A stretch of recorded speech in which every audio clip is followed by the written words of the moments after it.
Hello, everyone. Welcome to the Game Junk Podcast, episode 201, recording on Sunday, July 21st, 2024. My name is Frank. My name is Sean. And my name is Andrew. And we did a big Q&A last week, not a whole lot of news. So we're going to be talking about what we played, including some fresh new releases that are multi-platform and on Game Pass. Flintlock, The Siege of Dawn, and Kunitsu-Gami, Path of the Goddess. Yeah, I was just going to say, it was actually a big week for Game Pass after a lot of nothing for a long time. I wonder, it's kind of interesting because they did just announce a price increase as well. I don't know if that's connection there or what, but... What were the other big things? Is it? Well, they also had Flock and Magical Delicacy and Dungeons of Hinterberg all hit this week. Oh, okay. And so, I mean, they had a big drop last week too, because Techia came, Neon White, Golden Idol, Cricket 24. True, right. Yeah, I mean, there was some good stuff there. I mean, those were not day one releases, obviously. Right. But, yes. But Golden Idol must be PC Game Pass only, though, right? I don't think know. so. I'm only looking at PC right now. Because, I don't know, if they have console support for that, I mean, I want to platinum that or get achievements. So that could get be that 1,000. All right. Anything else we need to talk about before we start what we played? I don't think so. Okay. Mm-hmm. And I think the only one we've all played is Flintlock, The Siege of Dawn. Is that correct? Correct. Mm-hmm. So let's start with that. So Flintlock, Siege of Dawn, we've seen this a few times. It's a rogue light. Well, no, sorry, Souls light maybe is the best way to describe it, but it's a little more traditional, like platforming and combat. So it's kind of bridging a gap. It's not as easy as something like the Jedi Survivor or Fallen Order series, but it's not as hard as Dark Souls. So he plays a character that's trying to, I don't really know, save a city where there's a siege happening. I'm really not getting the story. There's some kind of war in some fantasy world, and you eventually make contact with this kind of godlike creature, which looks a bit like one of the creatures in Embers of Miram. Not like exactly, but there's some similarities. I love the creature design of the god. And then you use these powers and some interesting combat ideas that we'll get into to make your way through this Souls light environment. So you guys can go first if you want. Anyone have any thoughts on what they've played of Flintlock so far? I could go first. I didn't play too much. I played maybe 20 minutes, half an hour or so.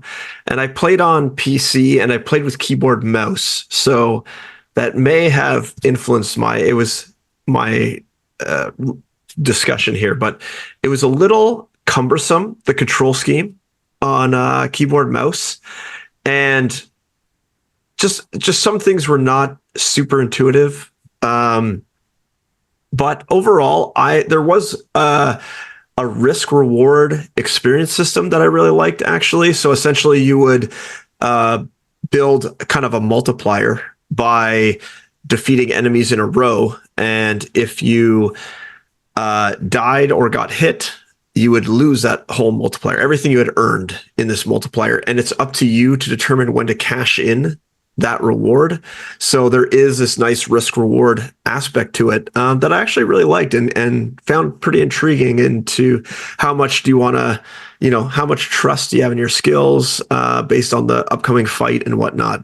So I thought that was a pretty neat mechanic, and it does make you think about how you're doing. I can see it probably be frustrating if you forget about it and then have the big multiplier and then take one cheap shot and all of a sudden you lose all that extra XP. So what you gain there, it's called reputation, and it's basically the equivalent of souls in a Souls-like. You use it for upgrading your character, upgrading weapons, but you have to use other economies to upgrade weapons. So basically, it, like Andrew said, it's a risk reward element of like how quickly you can gain your currency, your main currency for the game. Yeah. And then, the melee combat was fine. I don't think it was anything spectacular. I did like the aspect of using the gun to break undodgeable moves. Now on keyboard mouse, dodging was extremely cumbersome, very, very tricky to pull off. But I'm sure if I played on controller, would have been a little easier. I just don't know what the button scheme is. And then the other thing is, I believe I didn't really nail down, you guys maybe did, but like, what is the reload aspect of the gun? It seemed like you get 3 shots and you build up shots by killing enemies. Is that right? I think melee hits build up. Melee hits. Okay. Consecutive hits or hits build up the reload. Oh, very similar to like Citizens of Earth special moves versus non-special moves kind of system there. We're borrowing from all the greats. I mean, Exactly. But overall, I also didn't get very far. I just kind of dipped my toe in, and I would say nothing about the game turned me off, but nothing wowed me to the point where I got to. yeah, I didn't play all that much either. But it was a game that I was like, yeah, I'm not really that interested. It's probably not my kind of game, but I will admit, firing it up, I kind of liked the world. Like it, I don't, as what Frank was saying, I don't fully understand the story yet, but I like the idea that it's kind of like, I guess like 19th century type weapons. Like it's like a musket and an axe that you're using, at least initially. And so like it is a fantasy world, I believe, but like it has this kind of old-fashioned feel, and yet you're fighting like zombies and supernatural creatures and stuff. So it was just an interesting mix. But that being said, it didn't, like, there wasn't anything that it still felt like just a mix of stuff we've seen before. For me, the thing obviously would be like, what's the difficulty level of this? Is this going to be like full on Souls-like? If so, I'm probably not returning to it. I hadn't really gotten far enough to get a good feel of that. That there is a boss fight that you hit pretty early on that I was like, okay, yep, here we go. But I believe you're supposed to lose that fight as part of the story. So I still don't really have a good sense of how difficult the game is.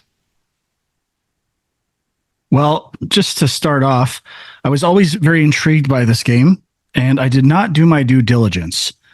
And I just popped on it blind on PlayStation to play it at like midnight the night it came out, not knowing it was on Game Pass. And like, I just wanted to try it to talk about it for the show.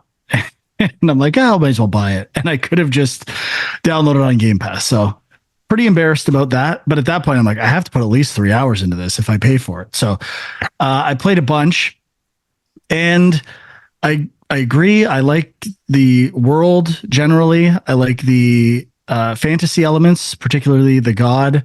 And I mean, I don't think either of you would have made it to the shop. You open these coffee shops up, and there's like really this creature that's designed by like with arms that hold a mask that I thought was awesome. So there's some really cool character designs as well, very creative.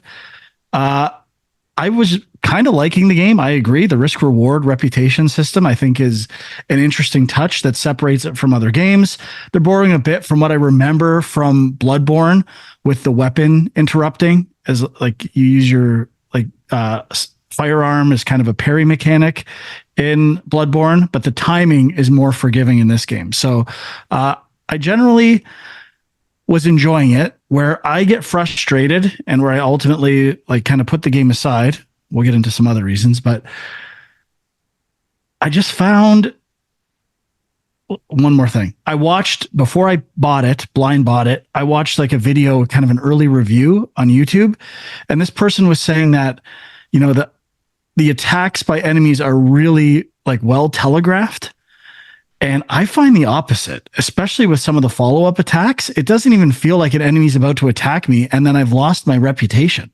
Some of like the just kind of lower level grunt enemies is just like I blink and I lost my reputation. So obviously any part of these types of games is pattern recognition and knowing animation tells for certain enemies, but I was struggling with even some of the easiest enemies to know when they're about to attack me. So maybe that's something you'd get used to over time, but that's my biggest criticism. If you have this reputation system that, you know, all of your experience gathering is kind of dependent on, I do feel like some attacks by enemies just catch me off guard. And sometimes they do double unblockables in a row, and I dodge the first and get hit by the second. And that mostly just amounted to frustration for me. So I liked it. Probably if I didn't have other things on the go, I would have continued with it. But I kind of feel like just based on what I played, I'm seeing a lot of 7s,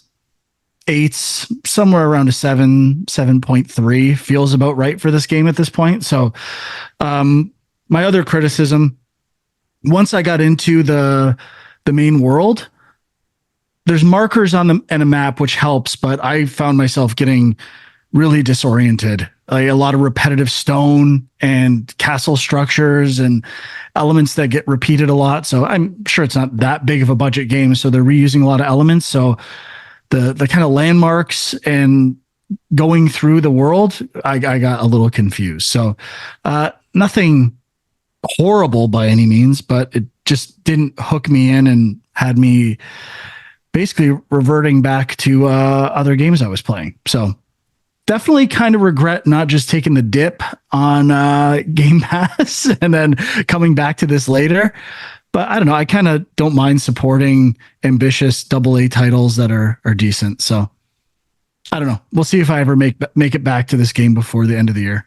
It might even improve with like a couple of like small patches. Yeah. I got stuck a couple times and geometry almost had to reset. It took me like 5 minutes to get out of one thing. And I don't know. It's decent though. The gun aiming, which I don't think you guys would have got to, like you get an actual like rifle, not the counter gun. You can switch between these two firing modes, and I don't really know what's changing between them. And neither one of them feels all that great to me. So again, might be something you have to get used to, but it looks good, plays all right. Pretty hard to stick out in a lot of third-person combat games, especially with big ones coming out in the next 2 months or so, like Black Myth. But yeah, I mean, it is a good window right now to release a game because there isn't a ton of stuff. So I think they did pick a good release window. Reviews on Steam are mostly positive. When I looked it up, I was like, I would guess this is a mostly positive game right now, and it's exactly what it is. So pretty good. All right. Any other thoughts on Flintlock, The Siege of Dawn? no, I mean, if anyone goes back to it, I think you would probably be most likely, Frank, but it wasn't immediately turning me off. There's other Souls likes in this kind of AA space. Like I never went back to Lies of P. Lies of P is the one that I want to make time to go back to. I would revisit this game before I revisited Lords of the Fallen, and something that's a little less Souls like that's in the AA space was it Evil West? Was that the game? Mm-hmm. I was actually kind of enjoying before I put it down, and I wouldn't mind going back to that game as well. So I do feel a bit of a hypocrite because I want and always get intrigued by these AA games, but I just always stick to playing AAA games and like indie stuff. So I don't know. It's kind of a depressing observation. Yeah, that's an interesting point. I mean, it is. I feel like a lot of them, and maybe it's just me, but I feel like a lot of them are leaning on this sort of Souls-like thing as, okay, if we're a AA game, at least if we say we're Souls-like and we are kind of appealing to that audience, then we'll have, a core group of people that want to play this game. There's just not a lot of AA stuff that isn't that right now. I guess the other wrinkle in this would be something like another Crab's Treasure, which really isn't that different than a Souls-like, but has a vastly different, it's not photorealistic graphics or anything like that. It's cartoony, and that seems to be a better way to and it has like a hook of like a crab and shells that seems to differentiate itself, and I platinum that, so that worked to some degree, even though I think the combat in this game is a little better than another Crab's Treasure. It's probably pretty close, but I stuck with that one for whatever reason. So yeah, we'll see how it goes. Let's move on to Kunitsu-Gami, Path of the Goddess, which is on pretty much every platform except for Switch, and is on Game Pass. I did not know what this game was. Like I'd seen footage in previous showcases, and it looked like a mostly combat focused game from what I had seen. And it's actually this interesting mix of somewhat button mashy combat. It's an action game with tower defense elements and kind of Pikmin-esque elements, and a bit of like base building, construction management sim. Like you have to repair things. So it's got a very interesting but confusing game loop. So I only played for about an hour before we recorded, and I was starting to get the hang of it, but it takes some learning to understand what's going on, and it's has its own terms for everything. So basically you start at the top of this mountain and you work your way down through villages. Each village you're trying to cleanse, and to do that you have to rescue villagers, give them roles that help you either attack or defend, as well as like repairing the village in a day and night cycle. So at night, the Seethe, I like the name of the enemies, the Seethe attack, and then during the day you prepare for the next. But I can see as it's going forward, there's going to be 10 different spots on the mountain that you're maintaining back and forth. Like they're all going to be active, and you've got to make progress in each ones while maintaining the old ones. So you prepare for the attack, you fight them off, and then you repair things, go to the next village, start progress on that, and constantly managing villagers and upgrading things. So it's a bit like a more advanced version of Cult of the Lamb, I think might even be the best comparison. But a little more like detailed or hardcore in both its construction management aspects and its combat elements. But I would play this game some more. If I wasn't playing something else right now, I would be intrigued by this game. So Sean, you tried this as well? Yeah, so I had tried the demo a couple of weeks ago and basically just played the first level. And I mean, it's a very strange game, but I agree that it's original, and I don't know, something about it. I was like, yeah, I kind of want to come back to this. And like a lot of those like tower defense, construction management, sim stuff, generally I'm not as into those, but I think the fact that there is action in between that, and the sim elements are pretty quick and easy to do. Like it's not overly complicated. And it looks really nice, and it just has, a pretty unique feel overall that, I was like, yeah, this is, I mean, you got to give props to, is it Capcom, I believe, that like just for kind of putting out a game like this that is, I mean, I don't know, maybe it's based on something that maybe is more popular in Japan or something, but it just feels very like, how do you even market this thing? But it's pretty interesting. Yeah, I agree. Visually, like some of the kind of colorful elements and psychedelic elements look fantastic. I'm totally intrigued by the world, even though I don't fully understand what's going on. It's nice to look at, and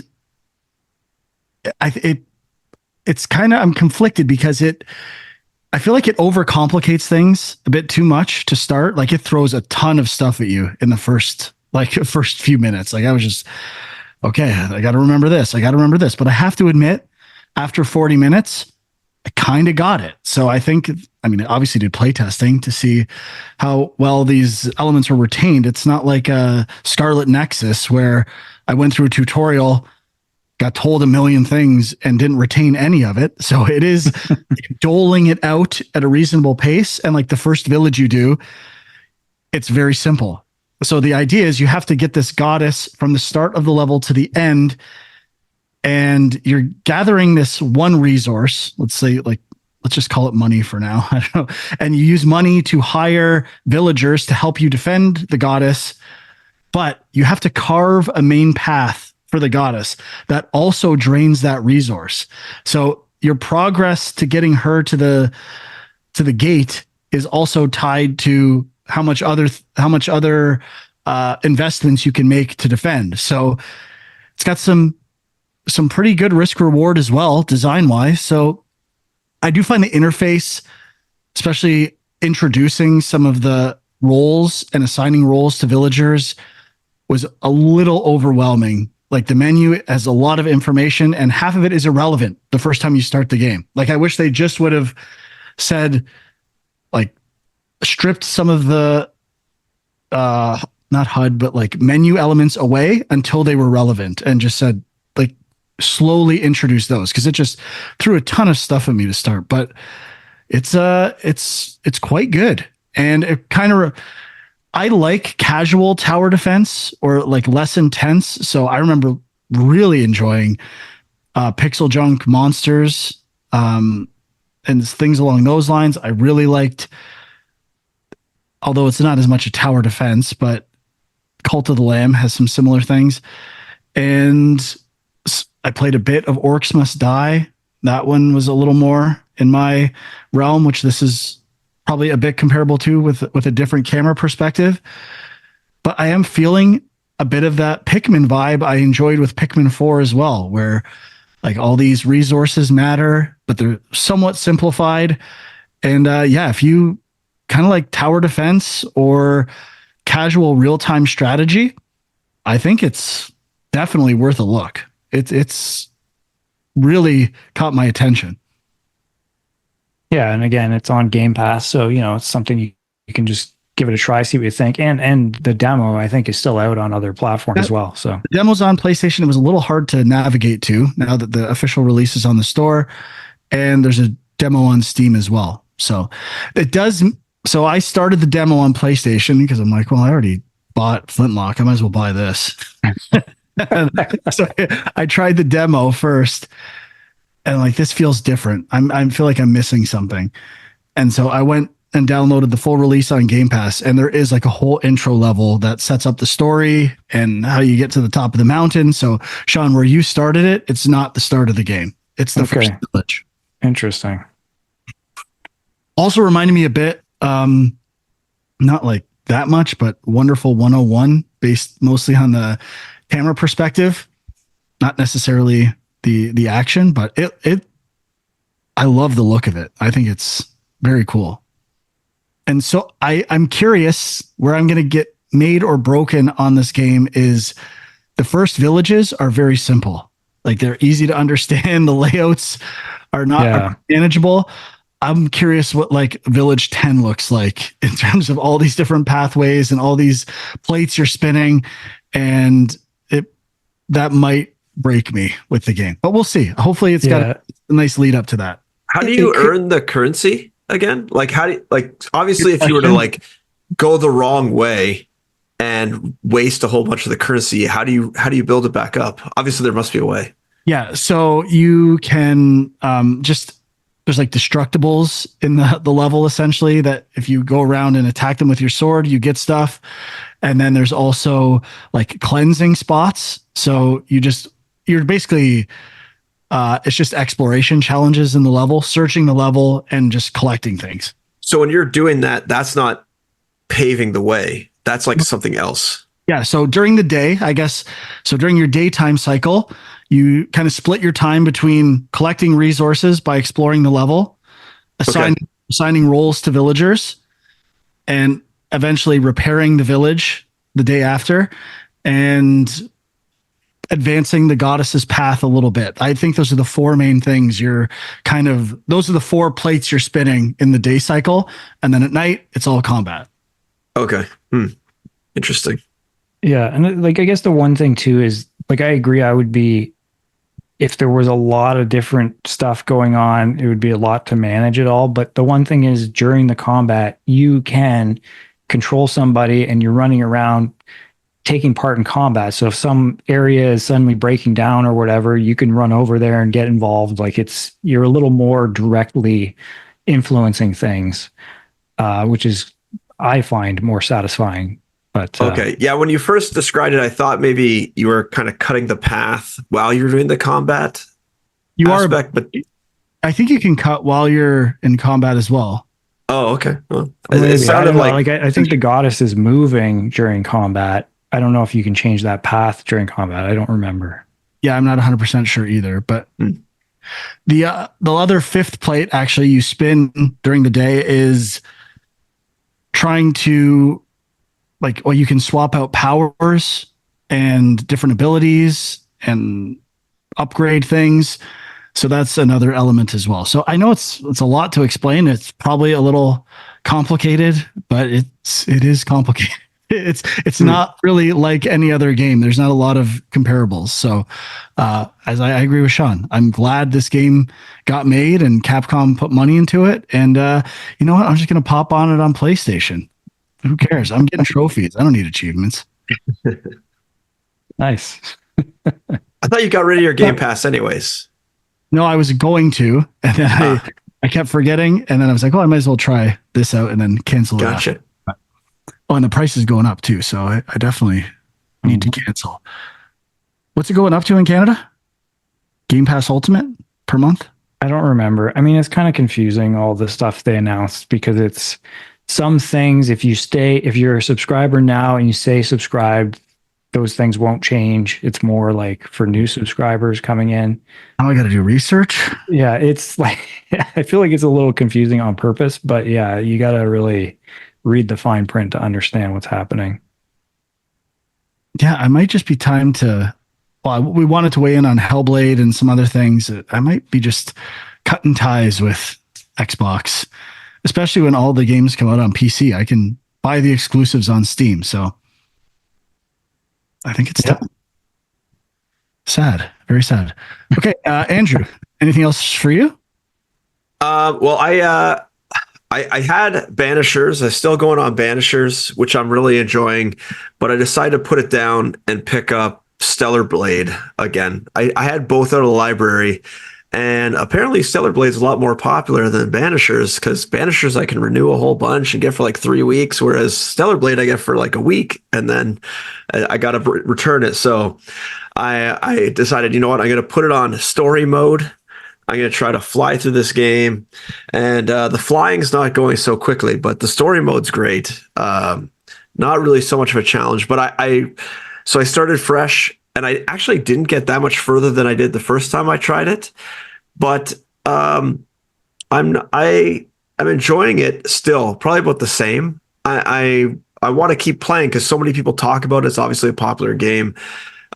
So I'm gonna try to play as much as I can over the next week or so, and try to figure out why this game's so popular, and other than the half-naked chicks that are in it. But I think it's kind of mixed. It's popular, but there's, I think, quite a bit of criticism, and some of it I think is fair criticism. So I might suspect that you would just like Banishers more as a game, would be my guess.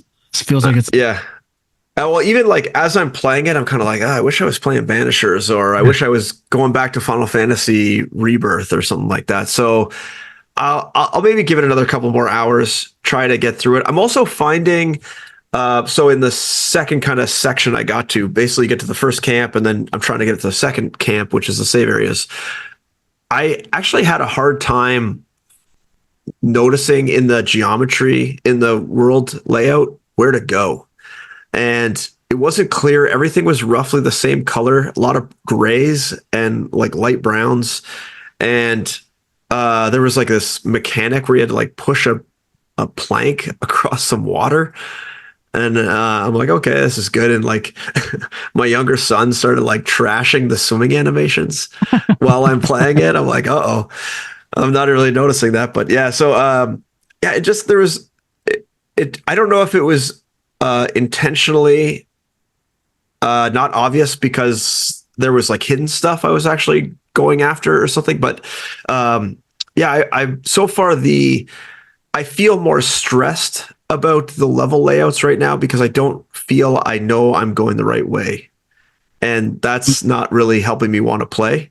So I'll play a little bit longer. Maybe after I get out of this first little area, it'll improve. But yeah, I'm not going to, force feed it all the way. I'm going to give it a couple more hours, and then if I have to pull a shoot, I'll pull a shoot. Yeah, one of the more frustrating elements is that first level has no map. The open areas have maps, and then there's like Okay, that'd be helpful. 4 different places that don't. And I really wish those areas had maps, especially when you revisit them and try to do stuff you missed. It was a bit of a slog to platinum it, but hey, you got to do what you got to do. I mean, come on. Can't quit. Can't be a quitter. Sean, anything for you? Yeah, so I'll mention Dungeons of Hinterberg, which was, one of the other Game Pass releases. I remember we discussed this during some sort of Xbox event, and I feel like you guys, or maybe Frank in particular, was not really vibing with it. I was kind of like, it could be good. I thought a weird outline. Yeah, kind of. Okay, I remember. Kind of has like the cell shaded type art style. And so I thought it had potential. I thought I would check it out. And I would say I am liking it so far. It's another game that has sort of an interesting mix of elements from other games. Like I would say, the primary influence probably is like Zelda games. But the overall premise is an interesting one. It's the idea that there's this place somewhere in Europe, I forget exactly where it's supposed to be, but like this fictional city where suddenly these magical caves or dungeons just show up, and it becomes like a tourist destination. So this whole town is set up. It kind of feels like a ski resort or something, but people come to basically pick up a sword and go into a dungeon and try their hand at fighting monsters and finding treasure and stuff like that. And so like you do these dungeons, but then in between you're kind of exploring the town, you're meeting other people. There's kind of this social element to it, which I wasn't super excited about, but so far I don't really mind it. It's not like annoying to do. I don't know that it really enhances the game for me. But in talking to certain people, you can increase your attributes based on who they are, if you have a better relationship with them and stuff. But the actual dungeons I thought were pretty solid. Like the initial couple dungeons, there's some powers they give you, some magical powers that are very Zelda-esque. Like you can drop I guess it's just a rock or something, or maybe it's a block of ice. I don't remember exactly now. But you drop something and you can like put it on things to like hit buttons and stuff like that. And then you also have sort of a almost like a whip or something. You can like throw something out. I guess you use it more like a grappling hook where you can like pull things toward you. And so like, the first, or I guess second dungeon is playing with those mechanics a bit. And yeah, I mean, there were some decent puzzles. The combat is kind of button mashy. It's not the best. But I do like the visuals personally. So I don't know. I was kind of enjoying it. I feel like it's the kind of game that I'm going to probably put some more time into it. Something amazing might come along and pull me away from it. But for now, I'm going to put some more time into it. Nice. Yeah. I'm still not sold, but I'm more interested than I was previously in the past. It could be good. I looked it up. It doesn't seem to have any entries for how long to beat yet. Like how. Yeah, I think it's funny. I was literally just looking that up. Yeah, I think I had read it was like 15 hours or something. So it's like a little bigger than I thought it would be. But yeah, I'll wait for those official numbers to come in. We'll see. All right, here we go. So I teased this last week. I platinumed Red Dead Redemption, went through all of that. Undead Nightmare. Oh God, was that fun. Like Red Dead Redemption is still great. It holds up visually. The world is a nice size, very accessible mechanics and economies, and I just had a blast playing Red Dead Redemption. So at that point, you got to make the decision. Are you going right into Red Dead 2? You kind of have to. That was the whole point of playing Red Dead 1. Have to. So I went right in, right from 1 to 2. Like, this could be a mistake. This could go very poorly. And I am about, I'll say, 30 hours into Red Dead 2.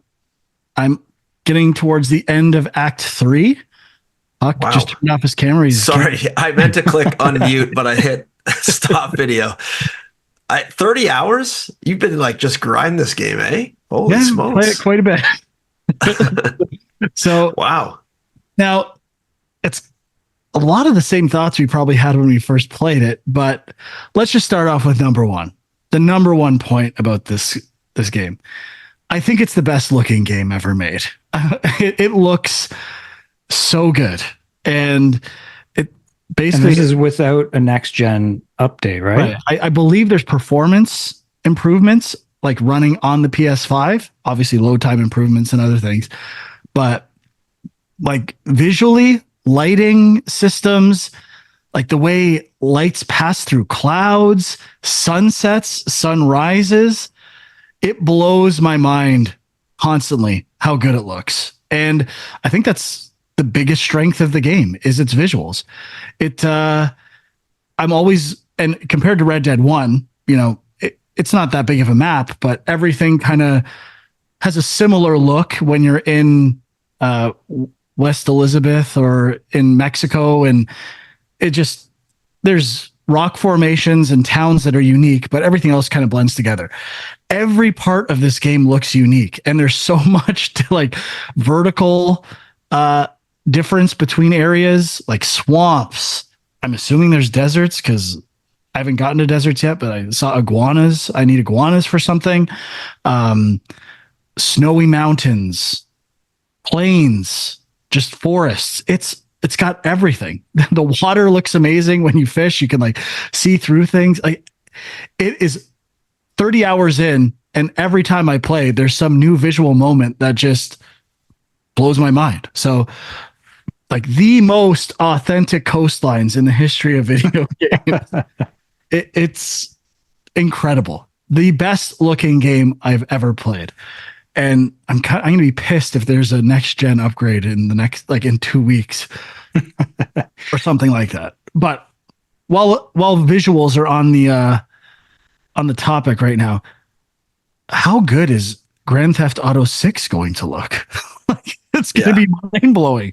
If this was like basically just advancing all these systems, I'm not as interested in like cities compared to the outdoors, but it's going to be incredible. I'm really excited for that. So, I actually started streaming it because it's on PlayStation Plus or whatever now, whatever extra, I don't know, whatever the hell PlayStation is called, but you can stream it as an option. I was like, oh, this will be interesting to try. So I turned it on. I started watching that like opening cutscene, and then the kids come home. They're like, "What you playing?" I was like, "Well, I'm not playing this anymore." So that's how far I got. I got to watch him in the wagon for like a minute, and then I had to shut it off. But I also kind of got the itch after hearing you talk about Red Dead, the last couple of weeks. I'm kind of like, oh, I really need to go back and play that. And I originally played it on the Xbox, but I would have no idea what I was doing. So I might as well just start fresh. Go for the trophies, get, my couple bronze trophies that I'll earn, and, try it on a real system. The trophies are a bit more slow going. I think I've got 5 trophies in 30 hours. All bronze. I can believe it. I can believe it. I think that game is insane. Part of me, there's online trophies, but part of me just wants to platinum this thing just to flex the platinum Red Dead 2. You have to. That would be a flex. You have to get gold on all the missions, and I don't think I can play these missions that many times. So doubtful. I might just kind of burn through it. But I am meandering. I'm doing story stuff, hunting. The hunting was the biggest adjustment for me. So it's a huge adjustment. Everything is much more deliberately paced. And really what this game is, to me, it's an It's Breath of the Wild for adults. It's, and I'm going to borrow from Blake on the Discord server. The soulsification or dark soulsification of games is the worst thing that's ever happened to me. The Breath of the Wildification of games is the worst thing that's happened to me. Like this game, Valhalla, I think suffered from it as well. What was the other one I played recently where you had to cook everything and everything took time? I had it before we started the show, but all these, because Breath of the Wild is popular, they copy everything that game does. And it's tough to say how much Red Dead was doing on its own before Breath of the Wild, but Breath of the Wild got there first.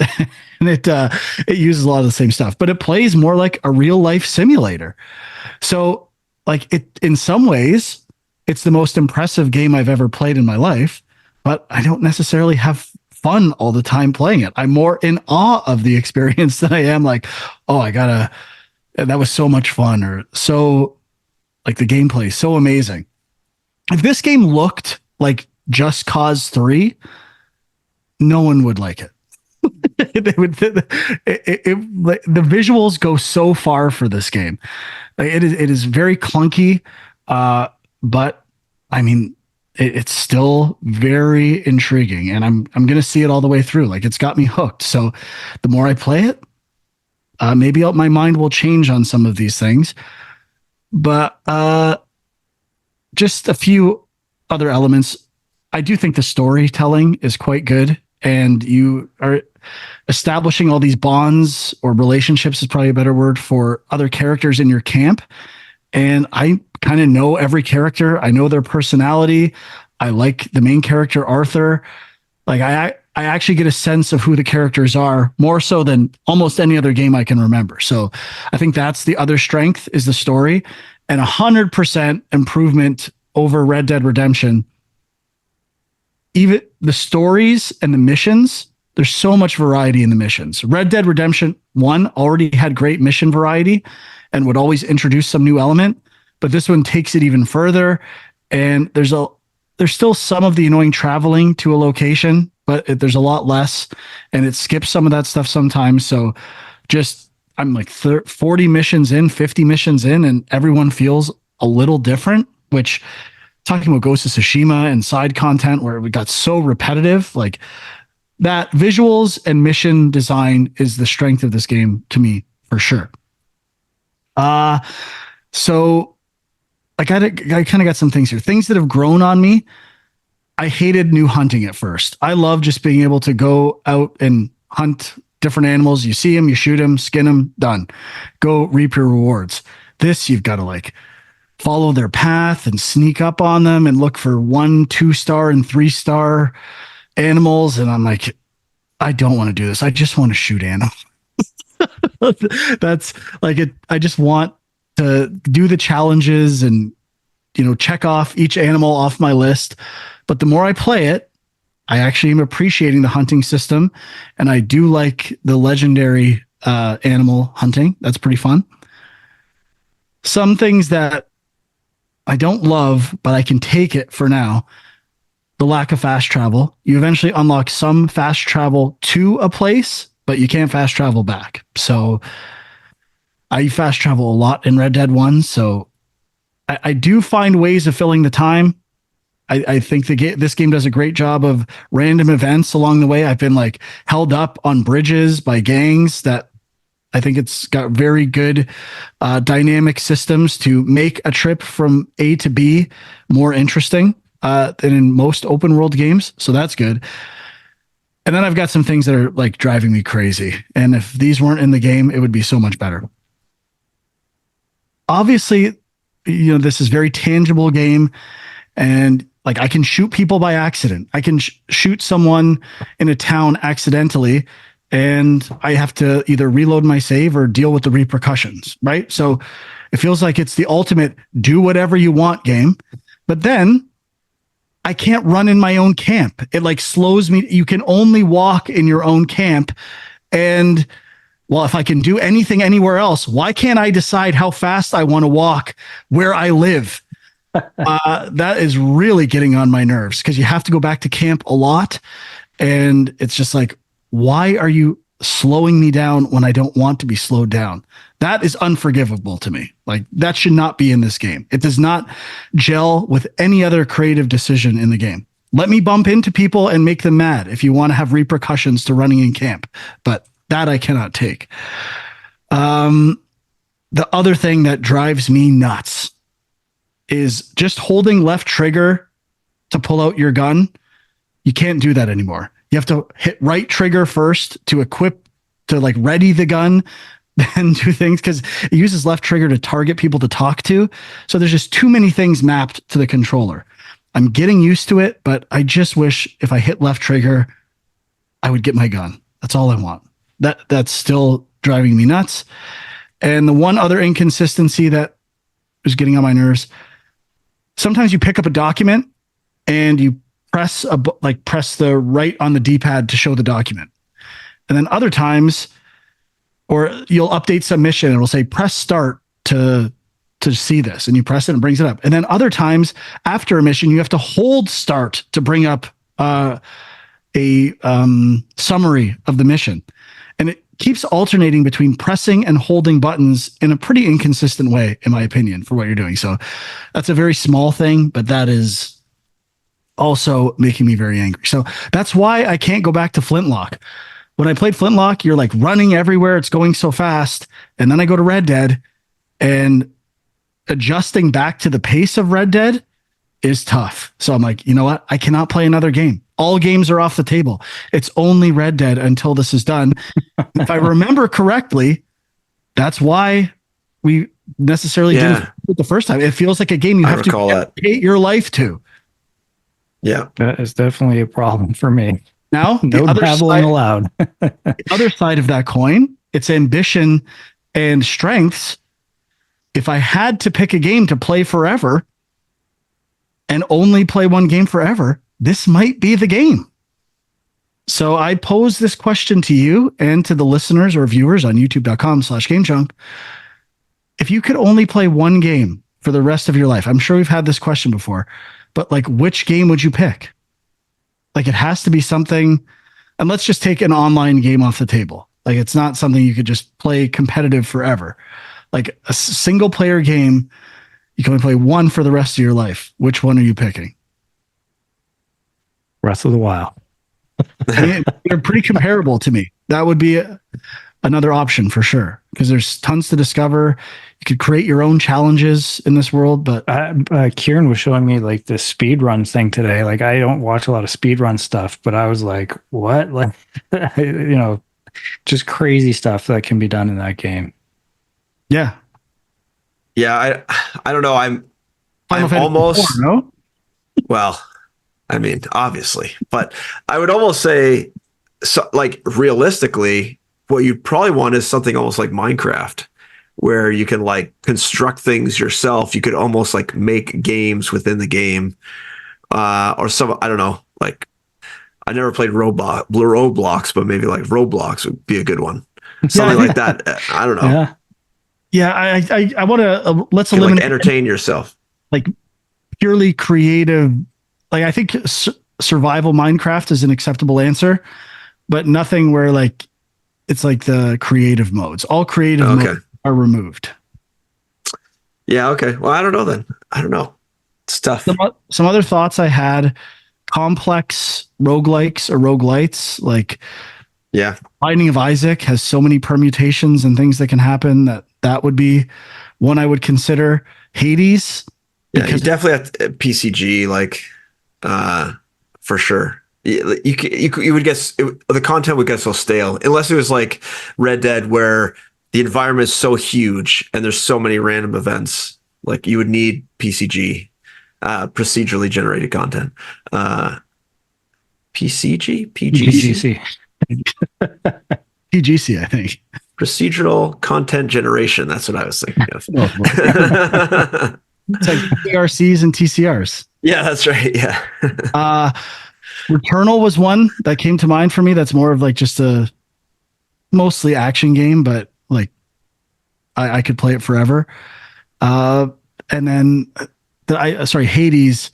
The heat system in Hades makes that game kind of like really replayable to me as well. So Those are the ones that came to my head. The game that keeps popping into my head would be something like Stardew Valley That's a good one. or Subnautica. I mean, Subnautica less so because there is like a set story and length, but there's so much crafting and building you could do. You could essentially like populate the entire map with your buildings if you wanted to. So I don't know, stuff like that kind of popped into my mind when you mentioned it. But yeah, I wouldn't want to do anything like standard RPG type thing because even in an RPG, if you love it, you're going to eventually hit the max level and then kind of be done with it for a while. Elden Ring might be one where there's lots of different classes and ways to play that. But anyway, Yeah, I haven't played a lot of like Baldur's Gate 3, but maybe something like Baldur's Gate 3. not for me, but that's probably a great answer as well. Yeah, yeah. Let us know in the comments what you think of that one. Okay, I will stick with the game though. Well, does Sean have any? Does Sean say any? Just gonna He just said jump no. over. No. Oh, Breath of the Wild. Yeah, I guess. Or Tears of the Kingdom. Or just. And I will make a solemn vow. I'm not gonna 100% it necessarily, but I will beat Red Dead Redemption 2 soon. I think relatively soon, and I need to beat it soon. Otherwise, I can't play any other games. Mhm. Yeah, you got about a month. Cool. That's exciting. Very exciting. I had one more game I played before we wrap. I played that Tiny Lands game I brought up last week or the week before, but hadn't played it. So I played it. And it's basically like an I Spy game where you're trying to, there's two images, left and right, and you're trying to determine what's different in between. And usually it's 5 things. And it's kind of like difference in rotation, size, color, location, or the actual object might be different. And it's a pretty straightforward game. That's basically it. I basically described it. You basically look at the 2 pictures. You can rotate. You can move the camera left and right to a certain extent. And there's not much more than that. You basically just click on the screen and try to find the things. Now, I do have a couple nitpicks about it though that kind of make it not as fun as it could. And if you leave one of these little vignette things, let's say you find 4 of the 5 things, when you come back, you start over right away. So you don't save your progress, which is a little annoying. Are they always the same things, or if you replay a level, will it be like a different? No, it'll be the same. No, it'll be the same as far as I could tell. Yeah, it's not like randomly picked. And then the others, I looked at the screenshots and like, it's the 3D level. Like they could have systems to like pick different things in the level to. Yeah, I don't think they do, but because when I came back, every time I've come back, I was able to pretty quickly find the things that I remembered. The other thing is if you were to like, they kind of have levels and then I guess areas, and then in those areas there's like 8 levels essentially where you compare the things. So if you were to leave an area and come back without finding everything, let's say there's 8 levels, you find all the stars or all the things in half of them and the other you don't, but it's not like 1 to 8. Let's say you find everything in level 1, 5, and 7 or something like that. So if you go to level 4 and you complete and you restart it to find all those, after you beat level 4, it automatically takes you to level 5, even though you've already got all the ones in level 5, and it doesn't tell you that you've already found them all. So if you're just kind of like going through the motions, automatically going to the next level, you could end up redoing levels you've already done without noticing it. And it took me a couple times before I'm like, I'm pretty sure I've done this before. And sure enough, you back out and you found everything already. So little like touches like that would improve the game for me. But by the end, it was actually like a pretty long game. And by the end, I was literally just like randomly clicking everywhere. Like, I just want to find, like, I don't want to really look for this stuff anymore. So I kind of burnt out on it by the end, but it was a fun little game, probably great for kids and stuff, and train your eye to look for certain things. So I would probably recommend it, but I wouldn't say like, don't get too caught up in it. It can be a little frustrating, and you kind of, there's a lot actually, so you get a little tired of it. Definitely take some breaks. Don't pull a Frank and full speed ahead the game the whole time. that's it for me. So I have a couple other things. I don't know, like what's our runtime at here, Frank? Where are we sitting?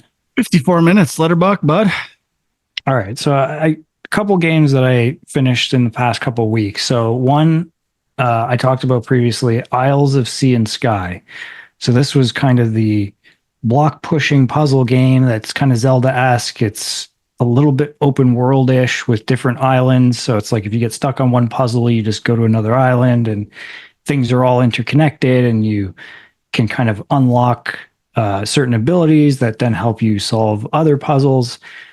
And, you know, I really enjoyed the first couple of islands and I was just loving it. And then at some point I hit a wall and it just got really hard, and I gave up and I kind of left it for a while. And then eventually I came back to it and just started to kind of keep trying over and over again. And I started to realize that there's more of a pattern to how each island works. Like you got to kind of do the boss fight first, which unlocks something that helps with other things. And there's an order. And I think that's probably my biggest complaint with the game is that sometimes you're trying a puzzle and you don't know, like, do you have what you need to solve this puzzle? There's no indication. So you kind of try for a bit and then you might give up, but you actually could solve it. You don't know.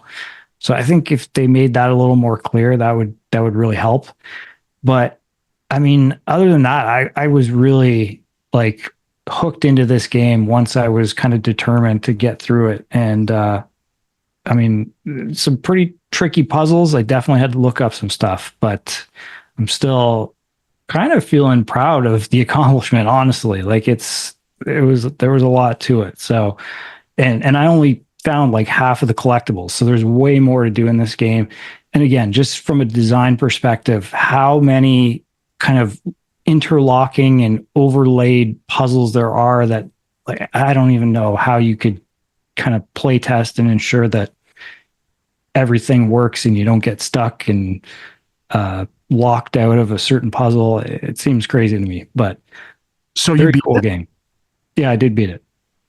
And then the other one was one that Huck mentioned a couple weeks ago. I actually played through Still Wakes the Deep, which is the horror game that's set Nice. on the oil rig. And I mean, it's weird because I would say generally these kind of games, I seem to like, I'll try them out and then I'll fall off pretty quick because it is more of a narrative based game. You know, there's not like a ton of interactivity, but something about this one kept me going, and I'm not sure what. Like, I did like the story and the presentation, the visuals and all that stuff. It's definitely a story that's kind of influenced by The Thing, and Alien would be huge influences for sure.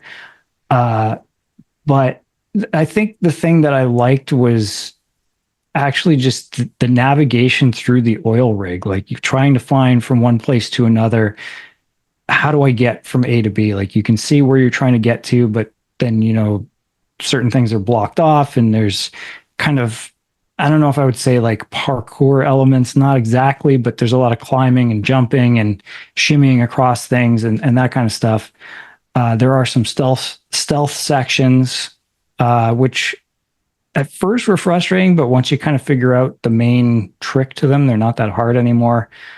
The most frustrating stuff is there's some underwater sequences where it's really hard to see what's going on. But, you know, it's like 4.5 hours, something like that. I kind of dug it. It's, you know, if you're into kind of narrative based horror experiences, I would say give it a look. Nice. Is that on Game Pass? I assume It is. Yep. Cool. All right. I think that's it then. That's it for me. That's it for me. All right. Thank you for listening or watching on youtube.com/Game Junk. Discord links are in the YouTube channel. Each episode, right, has a Discord link, I believe. Mm-hmm. Indeed, it does. So check that out there. Sean on X is Film Junk. Andrew is My Angry Commute and Equilibrium Sis. Not sure what we got up for next week. We're getting very close to the Cat Quest 3 release date, August 8th. So Can't wait. countdown is on. Well, until next time, we'll see you later. Thanks for listening. Bye-bye.